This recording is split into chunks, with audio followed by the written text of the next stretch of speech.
Hello coders, welcome to my channel. In this video, we'll see about the uses of a do-while loop, why it is being used, and what is the problem with the while loop that we are using the do-while loop. Okay, so let's begin. Uh, so first, the basic syntax of that. So we have this do, then we have the curly braces, and at the last we have this while with semicolon at the last. So in the while loop, we only see this, curly brace in the while loop, but no semicolon. But in here we have this syntax. Okay. So let's start. Let's take a, number. Okay. So we have to loop it until we get a negative number. So when a negative number is being encountered, at that time that while loop should exit. Okay. So what I will do, I'll do this thing in while loop, then we'll see what is the problem, and then we switch to the do while loop. Okay, so let's begin, and for that I'll take a number. So integer number is equal to 0. Okay, I'll take it like this, and then we have to use a while loop. Okay, then the condition, as we have already uh, you know did this initialization of number, then we have the condition. So if the number uh, is greater than 0, okay, then if this condition is fine, then it will run this block. Okay, so inside I will take printf. I'll have the enter the number. Okay, and the second statement will be I'll take the input. Okay, so I will have a scanf. Inside this, I'll take a percentage d, and then I have the address of a number. Okay, so here we have the initialization. Here we have this, condition, and third is we are taking the input. Let's see, and the last, I'll take a printf, and I will print program exiting negative number. Okay, so this condition will be true till the number is greater than 0. Okay, so if I save this and try to run it,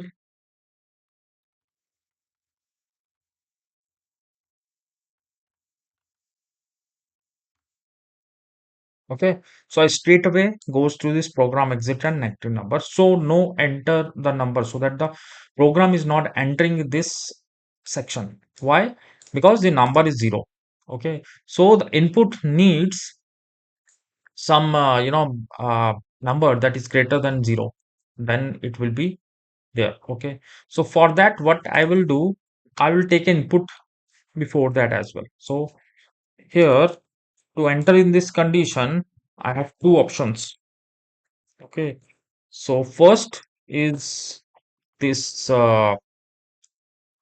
entering the number before that, so that it can go into this loop and again take this number, so that it will stay in this loop. So once there is a positive number or greater than 0 number, this loop will finish till we have a negative number. Okay, so in order to enter in this while loop, I need to enter a number before that. Okay, so I will take a number, and this number should be positive to enter in this loop. So enter the positive number, that is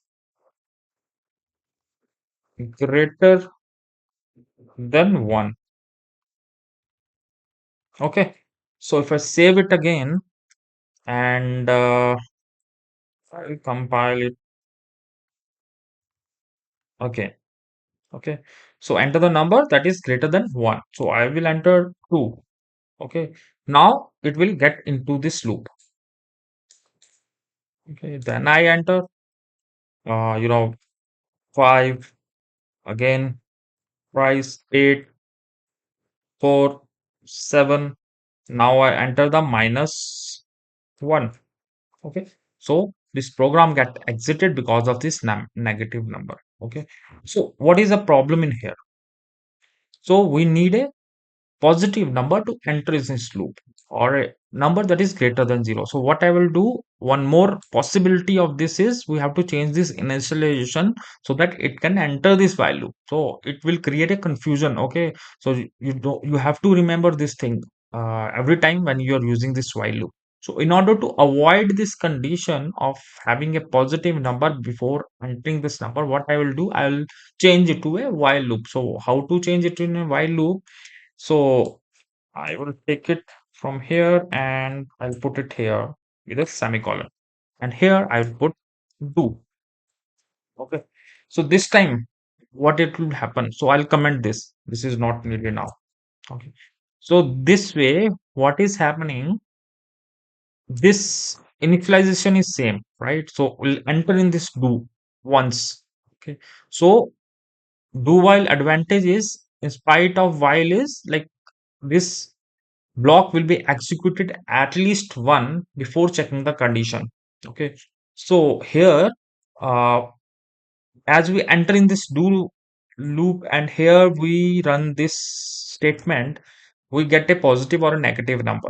That's why we commented it. So if I run this again, let's try it once.